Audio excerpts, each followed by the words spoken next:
SB4 ye ne Antera bali bayawukana dda. Ate ne Ani by the way Ani abadde akiraga. Ani abadde akiraga nga byabimba ko liyagamba alina olimba mbunyambula bwe nali omwavu n'obadde kugamba ngolaba obuyimba obwo abuweereza ate n'obutuna interview ya Ani gy'abadde akola ng'obusungu bwa ku mutima ayina live gye yakola live ye yatambula ennyo eyo mwayogera jjiko ne fooko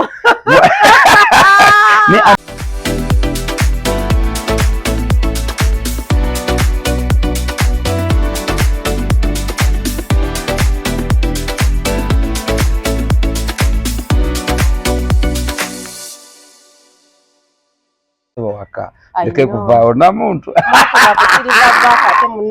tuli waka esigwe misajiri bati abakwatanga bwana nga buchudren nenga banange mwasize mutya muli mutya mwasibye mutya abalungi mwebale kubanga mutulaba era nga okubaweeza tusinzirano ku Silverback ekifo kiri ku Salama Road gono munange eyetaze ebyokulya n'ebyokunya osobola okubanga okola kingo oyita onako lwalino tuli babiri naye ngera bulijjo tujja kikuba tuli ku mukutu gwaffe Life Experience Uganda amanya n'eddoboozi nze Asha nava namatavu amu ne munange Prince Liam official nenga mukulike eyo mwenna bana mugamba bana mbadde mulazewa mbadde mutumisinga badde nagenda ko Zanzibar naye nakomyewo bintu binyumaza Dana yangambi yageze ko UK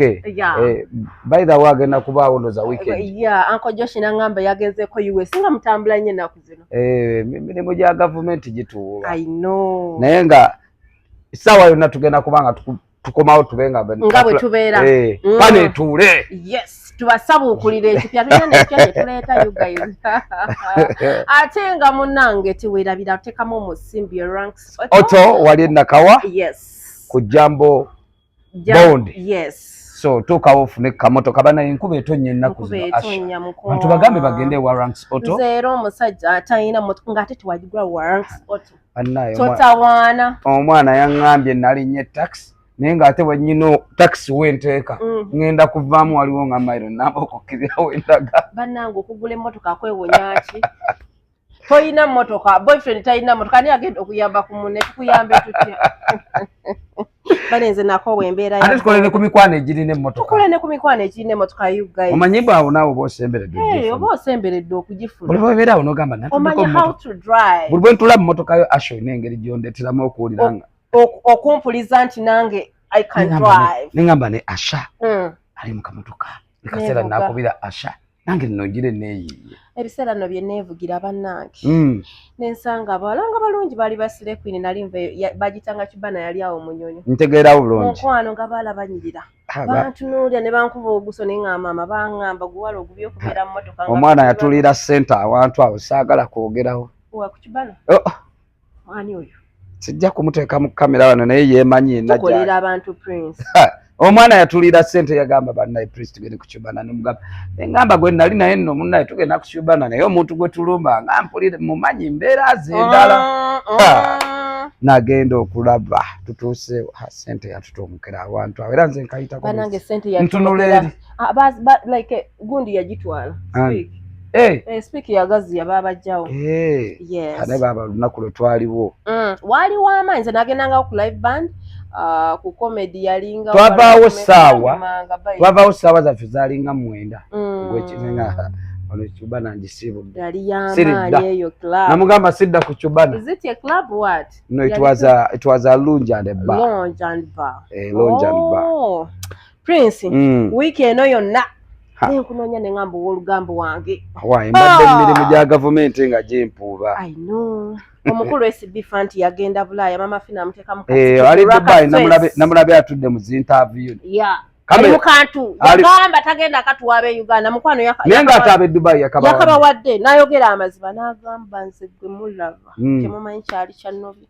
nayawukana dda ne Anne neŋŋamba ye wano omusajja yeegananga n'akaaba amaziga n'agamba bannange nze saawukanangako na mukazi wange anti waliwo kituyita okukolera abantu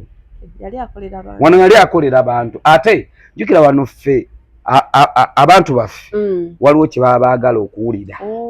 kati kyobawa kati twali twagala owulira SB4 kati anti SB4 yatuuka akazito ne kamuyikirirako ne kamuzitoowerera n'awulira nga azitoowereddwa abantu bamuli eno kati jjukira n'omukulu Isaac Katende bwe yavaayo n'agamba olwanye byonna by'olwanye naye ate omukyala tokoze eki tomuwaaniridde n'avaayo awo yaviirayo bakola ne maama Fiina n'atulaga mbu alwaniridde ki n'agamba mukyala wange mumulekera awo mulumba muleke omukyala wange naye ng'ate bamaze kimugamba Isaac amala mugamba omukulu Katende muntu naye ate Katende yamukuba nnyo eppeesa kuba yamuluma n'amugamba byonna byonna obikoze olwaniridde sayidi eri naye tolwaniridde maama w'abaana bugwe gwetugamba ye maama w'abaana jo kyampweddeko ate ng'era nabadde nsuga ate nanti kakati wuliriza bw'oba olina omuntu yali atambuddeko bw'ovaano n'otambula sikulimba tolina bw'olemwa kukola kintu kyonna abantu kye bakwagala kufunamu omwana yamutuuzizza mu kamera oyo Guy bamuyita linnya limvudde mu mutwe yali e Dubai oyo kuba naye yamuwadde story ye ye Dubai naye yamuwadde story kubanga wano Uganda yatugamba tagenda tuwa kantu naye yasazeewo akawoli n'ekirungi yakawadde mu Uganda naffe mu Uganda ne tukafuna ku nsonga eyo nyongerezaako n'agamba n'okugamba mbu ye ne maama Fiina bali bati ekyo era maama Fiina akwatakola ki ye yamutute ne Bulaaya yamutute ne Bulaaya naye yamugamba agenda awummulemu ebizibu bingi wano bamwogeredde nnyo naye abantu bonna mbu bagambye tuconfirming yes to confirm naye ashanga tetunagenda wala tubadde tukimanyi mbu SB4 ne Anteira bali bayawukana dda tuba tukimanyi nga tekinajja omanyi waliwo ekintu ekibaayo eyo naye nga tetwagala kireeta lwansonga bannyini kintu bennyini beeyatulire bamala kireeta ne bakikubawo omanyi kakati kiringanga bw'obanga oyagala okulya kaŋŋambe ku ffene ng'omusanze ku muti nannyini ffene bw'aba tannamugjayo kiba kizibu ggwe omuyisa omujja naye bw'osanga akijjeyo akitadde awo akisazisazi nawe otandika bampeeko ndye kakati SB4 bw'akireeta n'akikuba ku mmeeza naffe awo otandika okukyabuluza wakoze eki SB4 ye ne Anteira baali bayawukana dda ate ne Ani by the way Ani abadde akiraga Ani abadde akiraga nga byabimbako liyagamba yalina oluyimba mbunyambula bwe nali omwavu n'obugamba ng'olaba obuyimba obwo abuweereza ate n'obutuna interview ya Ani gy'abadde akola ng'obusungu bwa ku mutima ayina live gye yakola live eyo yatambula ennyo eyo mwayogera Jiko ne Fooko ne Anteira batuvuga mu speed ekyo kyatulaga mbu Ani tebakyalina nkolagana naye kale lwakuba SB4 kyasinga okulaga muwalirize bwe mwagalira bw'aba amaliza agamba Ani maama w'abaana nange ekyo kye namwagalako ne bw'eri bambeera ki bambeera ki yeggwe maama w'abaana bange tolikola ki naye bannaye kyesinza okulaba akantu kaba kantu ate kamera eba kamera kamera eba kamera SB4 yatuuse Dubai omwana yamutuuziza mu kamera nga alina tugamba naye kye namulabyeko Uncle SB4 manyi nsobola okubeera no Prince nga nsobola okyaza abantu oba naawe osobola okyaza abantu nga mukwano bakuteeke wali mu kantu byogenda otegedde ati katuguwuliriza wano oli moderator tutudde ne bw'oleeta omuntu osobola naawe naye muganda wange omuntu akukubira ogenda kwokyezaayo okitegeera amanyi oba kiki simanyi kiri mu kantu simanyi kiri mu kamera muno simanyi kiri mu kamera SB4 baba yavudde n'akonfirm n'atugamba mbu ye ne Anteira baakita ekyo si kipya ate si be basoose n'ekirala kyetwagala omanyi si be basoose bantu bawukaji abantu bawukaji okitegeeza nange kennyini nayawukanako n'omuntu abantu bawukanye life yesigala ate obulamu bwe toyinza buyimiriza lujegere bw'oba otandise okusotta bw'oyimirira bw'otimanya eggaali bw'oyimirira bw'otimanya era obulamu obanga agamba mbu gwe oyagala kukoma awo tulina ebintu ebipya bye tulina okulowoozaako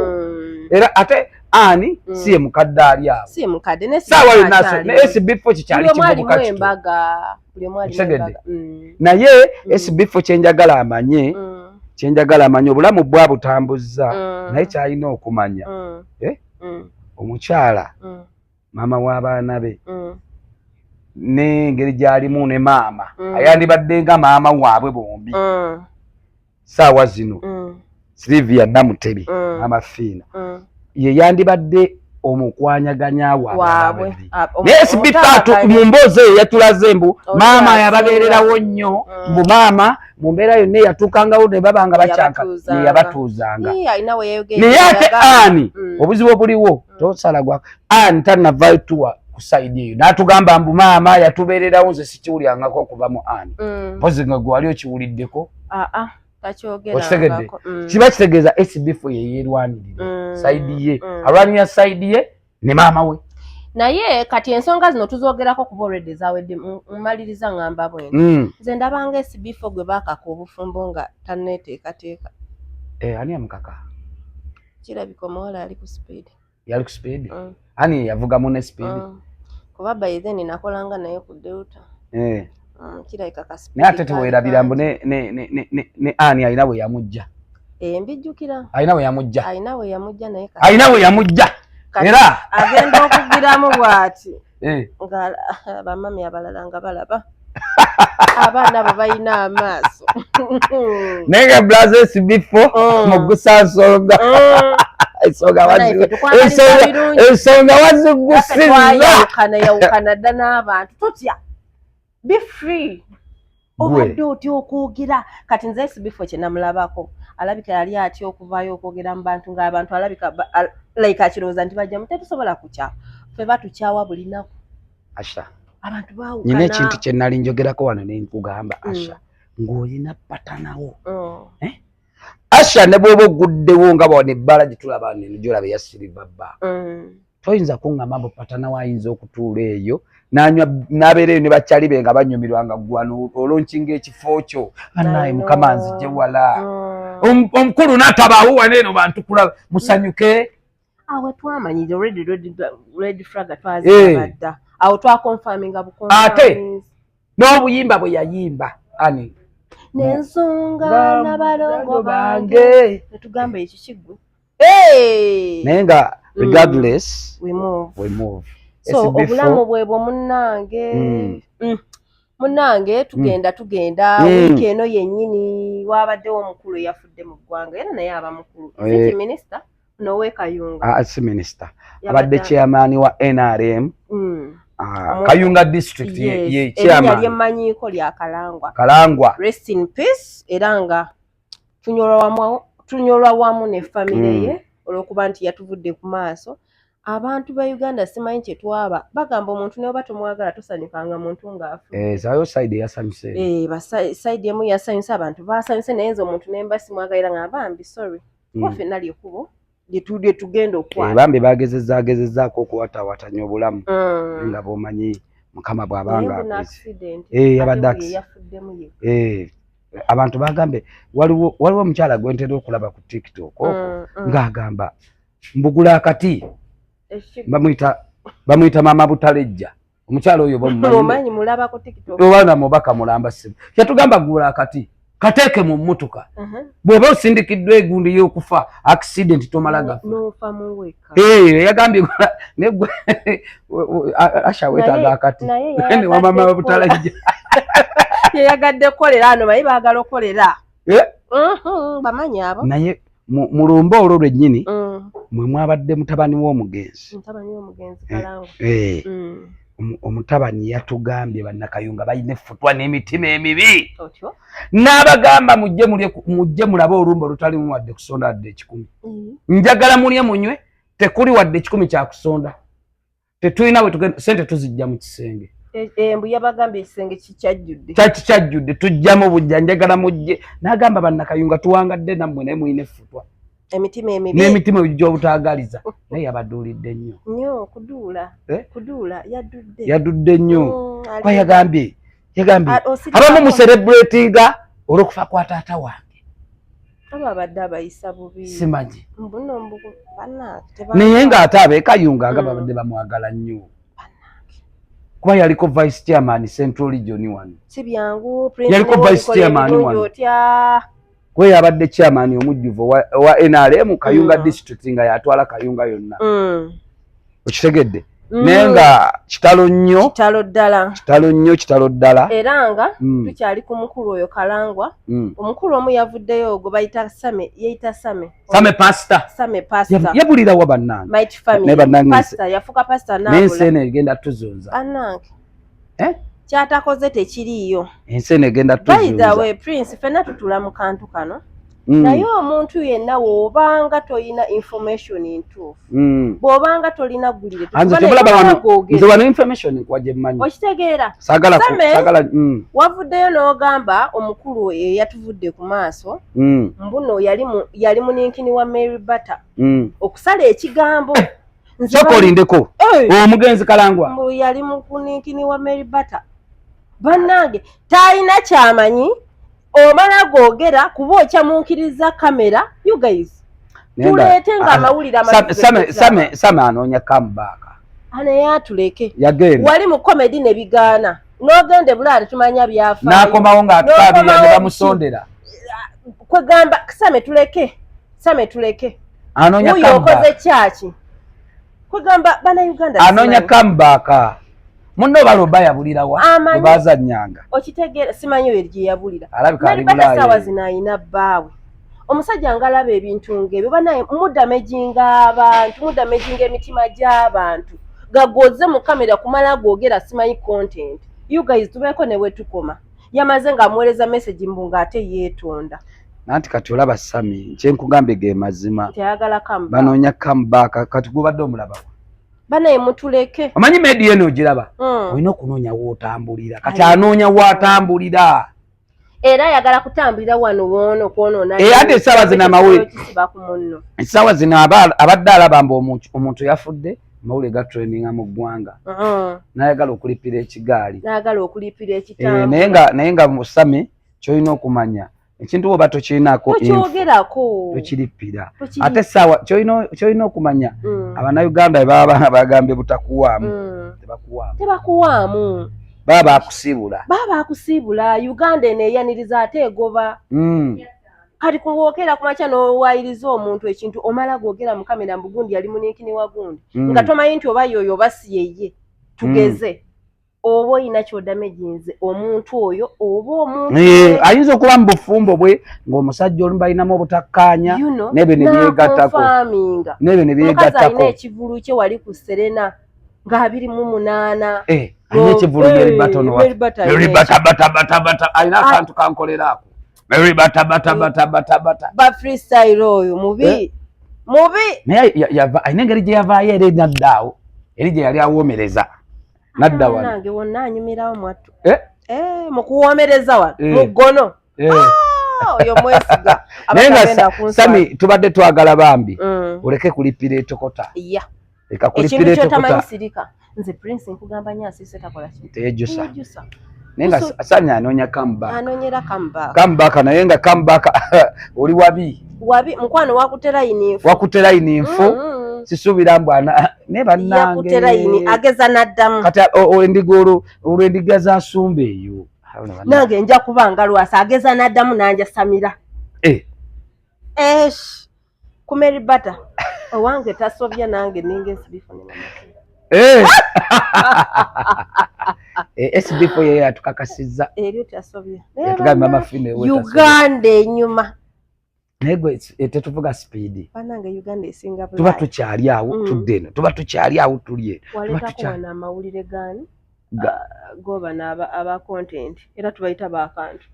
nabagamba abebikonte kyokka banewe nabire nagaye bani Prince yayogira kituufu kakati nagambe tuddeyo wali twazannya n'omusambwa wabula nga tuluzimba chicken naye YouTube egenda kutuga omuntu chicken YouTube egenda kutuga akantu kagenda kutuga omuntu akantu nga tulaba nze nakugamba okuva lwe nalaba shower ng'atuuzi taata awe twakoma okutegeera nze we nakoma ne ngamba kakati batu episode ku episode alina bwe yamutuuza nanga taata the family ngenjogerera nene bananjogerera nate bambi nga tugenda mu maaso kantandike ne shower YouTube oba akantu kaleme kukyamuukiriza nnyo si gwasooso olikyamuse nnyo like olinga gwasooso bikola you guys come on like achamuse nnyo yagambye mbu simanyi mu nnaku 2 yafunye views Omunnayuganda yasoose ofuna views ennyingi ku YouTube. You guys olaba Prince bantu bangi bakoze YouTube eyo ne batuga ne bagivaako naye nga omanyi obuzibu tulina tulaba nnyo ekyaleero ne mwerabira ekyenkya kakati ebintu bino betukola kati shower kyemmanyi yatuuka aba yazaalayo niwaba tatugambira nze oli namulabanga anti edda naye akati confirming anti musajja naye oli tata njagala ziside zombi ngenda zigamba tata wa shower ne shower bonna babi basobya tata toyina ngeri nawe gyotula mu kamera mu bitunga ebyo bya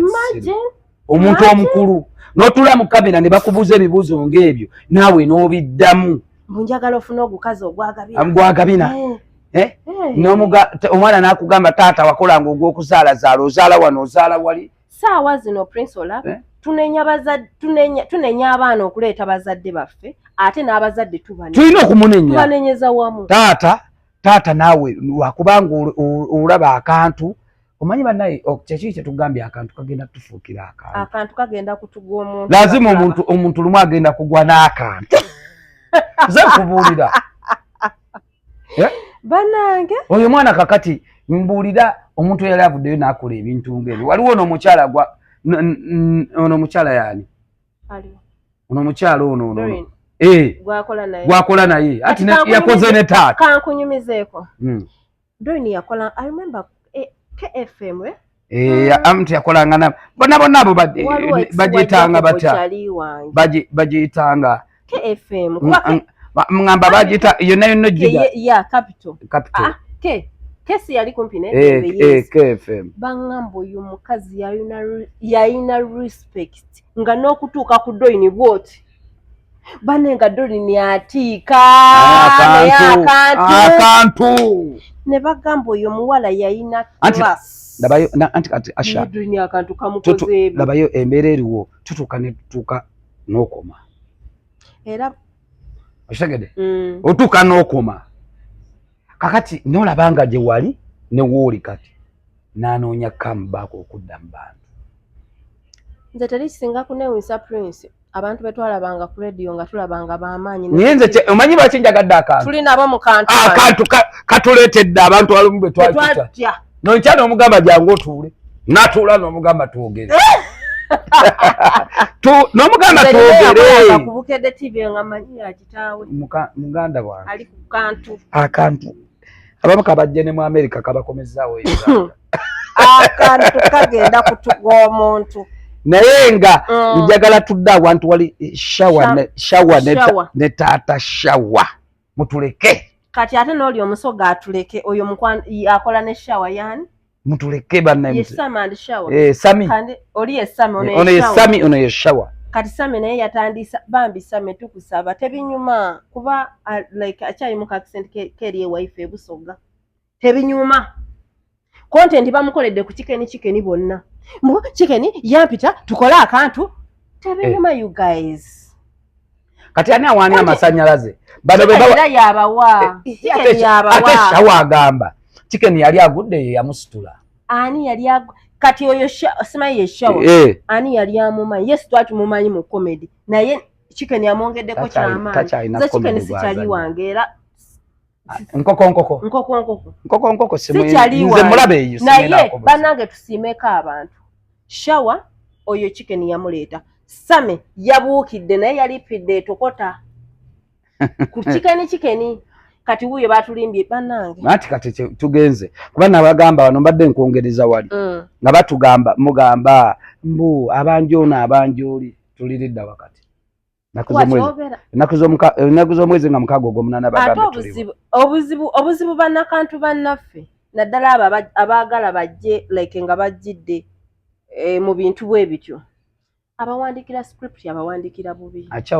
shawa ye muhandisi wa script yawandika script eyo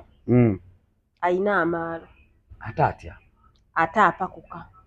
Bw'otuwa episode esooka tulindemu tuweemu ku kaseera awo tugambe kyekiddako what next naye tukyali ku nsonga y'emu ate mutuwandala emmere ekyatokota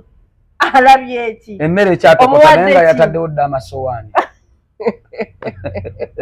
banakantu bannaffe akantu kagenda twettira abawandiikira script abawandiikira bubi mubwegawo kagaapu nze bayidaawe sikeranko ku makya nti tutudde wano tukoze fe tuweereza abantu bye tulaba betukola ki bye tubawa naye nga anti kati bagabe balina okulwana ennaku z'omwezi nga 6 ogw'omunaana naye ate eshawa yavuddeyo n'agamba Chicken ye yasooseewo badde ne press conference eggulo wali ku Supremacy Lounge enankulabye Chicken ye yasooseewo yakeddewo mweyambulidde essaati anti yakubye ettatu wano namulabye akanyama amaalu gaba maalaago angeri eyayina ennyama ebagiyita 10 pack oba 0 pack oba ki mweyambulidde awo ng'alina lwakuba alina katatu wano eno akamuwala we yakubye ettatu ese 6 pack ate onoona ese 6 pack olwo lubuto oluna luyekayekayo 6 pack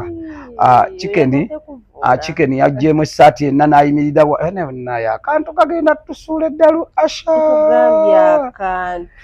Chicken n'awaga twali tuli awo nga shawa azze shawa mu kujja yaluddewo n'agamba nzize naye sigenda kulwana singa bonaaba temunsasudde ssente za kulwana bakuzabanya awo neyo firimu okitegedde kakati omuntu abanja ate bakutwale mu kulwana bakulese n'okuleeta mbadde mayezo tolina zibanjizawo abategese yayina otegedde yagambye abanja yagambye njagala mumpe ssente 50% nga sinaba kuyingira mu lutalo ayagala nga tanayingira mu ringi bamusasule ssente eza show gye bagenda okwana batuvuza supidi tebatuwaddeeko nakusa okitegedde ne bateerawo awo akabadi babadde awo nga bo anti jjukira mwegezaamu anti jjukira babapimimu amaanyi nkwepimamu ate shawa ye yabadde akasuka bikonde babataasizaawo wakulu tebatuwaddeeko ka break naye akantu kafuusa akantu bannange naye nga bagambe ennaku z'omwezi nga 6 bantu bagende babawagire bali ku Supremacy Lounge wali wennyini omutesitesi wa firimu yani yeshawa ye muwandiisi wa firimu ate era ate akijjula nkoko naye sookoleke nga tumaliza ku bantu abo olaba banaamalako babiri anti kakati tubaweemu kadde tubaweemu akadde tugenda kutuuka omani shawa yaleese omuliro mungi ndaba yewaana nnyo omuliro ogulaba gwe yaleese anti yatandise n'okuzaalawo abantu mu kamera laba atudde n'omukulu kasuku n'agamba nyina gwe natuuzizza mu kamera nendooza akantu kagenda kutambula naye akantu ke tekatambudde ne muwaana mwanaawo mbu katambudde naye nga mu ngeri sisobola kumuzza ku ccano yange sannange kyeka omuntu gwebadde ayogerako aludde mu indasitry mu w'amaanyi ate ye yamuyise bakola akantu amalala gano gakulemberwa kigo buli lw'oweeraga eryanyi oba buli lw'olaga nti gwasinga oba oli waakabi mukwano n'ensireka ekujajenge egambe naavo ye waakabi w'amaanyi naye okitulaga nnyo banange tubaveeko tuveeyo tumalirize ne Jasmine omwana oyo nga atulimba omukolo n'abawanuka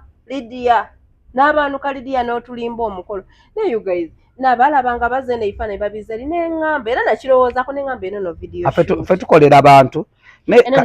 abannayuganda balaba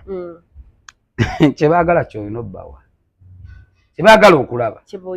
kyolina obbawa kati ate naye yamwandikira script yakoze bubi Wininwagi yakola video yali video shoot ne batulima mbu kwali kwanjula ne bayitawo akaseera yali kale nga nnaku 4 week ne bata oluyimba naye bano bakoze leero kwanjula enkeera video n'efuluma kwegambe yawandise script ya papier otuwamu ka break banange naye bamututa n'abawanuka Lydia aka Lydia Jasmine ayamuwandike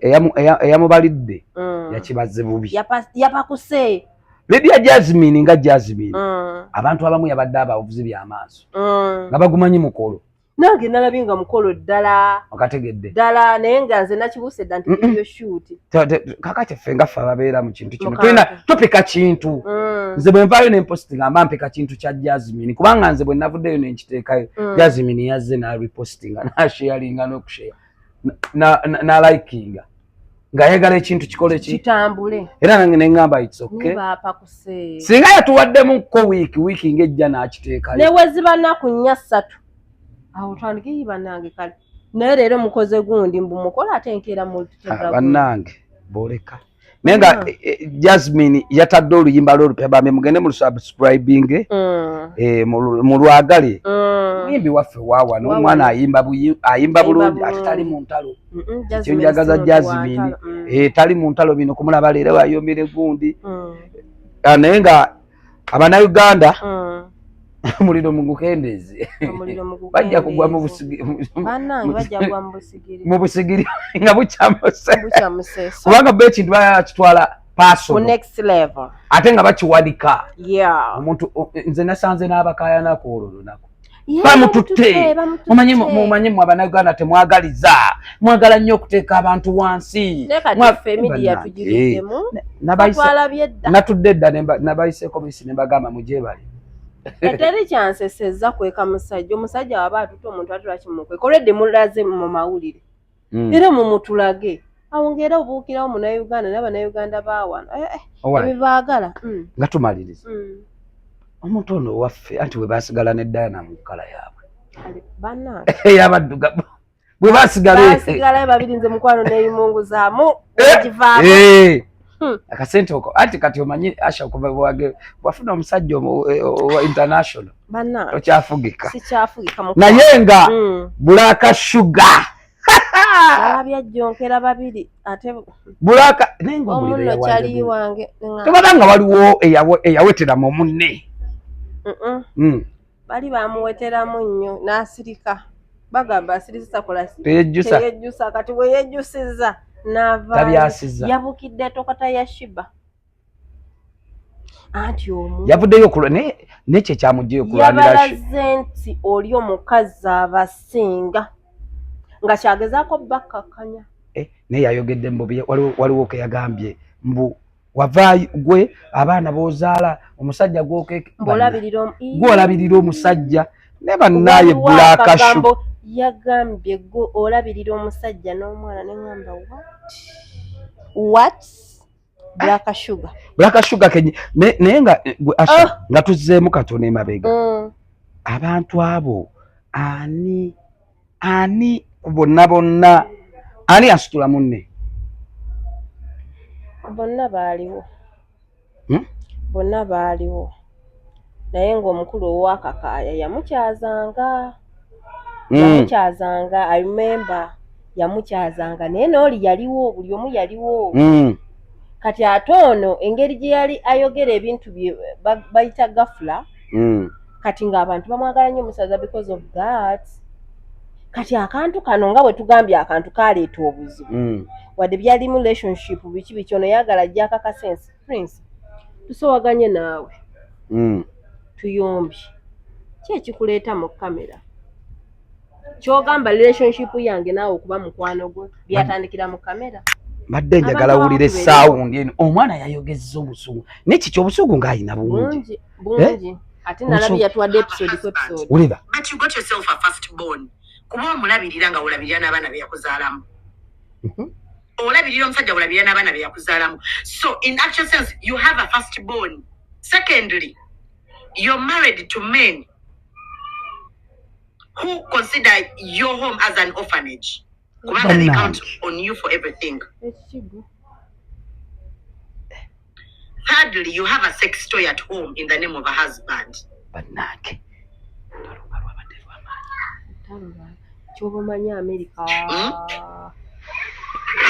Okay. Kubakazi bonna abakavaayo njagala now got me right njagala mungambe ku buli mukazi yakavayo nayogerera Shiba nga bwe yazala bastard simanga tebamuwasa yamenya obufumbo bw'abantu give me kwaba abakazi ababadde boogera mpayo omu amusinga successfulness. Tell me one woman of all those women who have been speaking that they've reached Shiba's success. Mumpo ngali as successful as Shiba. Mumpo kwa abachala bonna abadde boogera anti bo bali happily married. Bonna aboogera ng'alina net worth ng'eya Shiba Karungi. Mumpeeyo omu alabiridde omwana we nga Shiba bw'alabiridde owuwe mumpeeyo omu. Tukomaawo. Kubaana abali mu kwogera agambye eri orphanage. Prince Ogwawa oli tiimu ki kati awo? Bannange nze tiimu bonna abantu abo mbalaba. Naye obuzibu obuliwo bannemye okutegeera. Ate abakyala obuzibu bw'abakyala bwe mukyawagana. Mukyawagana. Olutalo teruggwa. Omukyala ng'akyayo omukyala. Bannange bajjayo buli kyoma. Ate abanga gwe bafumita. Oyinza okulooza yasirise. N'addamu buto. Kati Black Sugar abadde nga kati olutalo olulaba. Kati tetulina naddukomya wano. Tulina duddamu nvono labibwe. Kubanga n'omu tagenda sirika. Kozi nga bamugambye asirike naye temanyi tagenda kola ki? Naye nga kituufu omusajja yamulabirira. Manyi tunaabuza Ddaana. Amugambye oyina sextoy waka. Omanyi kyekitegeeza ekyo? Bannange. Omanyi olulaba. It is a toy. You are just using it. Ogikozesa bukozesa. Naye nga Black Sugar wanyiize nnyo. Tojjukira wajja tunani. Why? Nensi tusibula abantu. Naye nga olutalo olwo. Black Sugar. Tazikize. Be bamanyi. Berumbe. Size yemu. Wowe. Bonna size yemu. Ekyo ekintu nkikubuuza Prince bwe mukeera ku makyanga muli ba mukwano nga relationship yammwe temwagifunira mu kamera muno. How comes nojja mu kamera ogezaako okunyonyola ensoboka kasabana ebintu ebimu bannange tutuulenga omanyi media naye tuvuga muntu simanyi era simanyi nyinza okuba nakikolako ate nalabye naye yaluyingiddemu olutalo oyo alina oddubeeramu ye buli saawa alina okulubaamu oyo Prince tulanga n'omuntu wo wekigaana mukite buli omu asirika kale mwogere naye nga temwogera bane tuswala tukuze bane tuli bakazi bakulu basajja bakulu naye nga mbadde njagala ekintu kino bakikwate ng'abantu abakulu ekirungi obuzibu obuliwo sayidi emu nayo tegenda sirika sayidi endala naye gyogere sayidi ya Zubeda nze sigenda kugirumamu kozi nga bana abagambako nti basirike naye olutalo lwabwe jjukira ye yayogera naye olutalo alukomeddewo kakamu olutalo lwabwe lwamunda fe abali wano tumanyi byakungulu biri byamunda biri personal era bo bennyini nze mbadde nsaba nga bwe wali osabye oba gwe wasaba bafune omuntu omukulu bantu be babeera nabo bali mu kweswaza abantu ababalabako ababiri nze Prince ondaba nyiiga mwe bwenyiiga nsooka engeri oli gy'okwata anyway naye nga n'ekirala Black Sugar njina kyenvumirira nga nze okutyobola amaka ga munno n'ogavulunga gonna n'ogateeka wansi bannange tukuze tuli mu kweswaza ate naye yaliko sayidi eri omuntu bw'azaalako abeeramuko n'ak'obuntu ate bw'ovaayo n'oteeka amaka ga munno nze sijja kwekubira sayidi akubeera mu maka si kyangu asha oli ne bw'aba alina bbaawe nga yamanyi yamukontrolinga itizo solo ngaazi bafumbo tomanyi ekiri kyo kitukumuka buli muntu ali akunyumiza lulwe okitegedde tuli wano ne tulina abantu bwetukeera enkya ne tulaba nga beekubye mu mawulire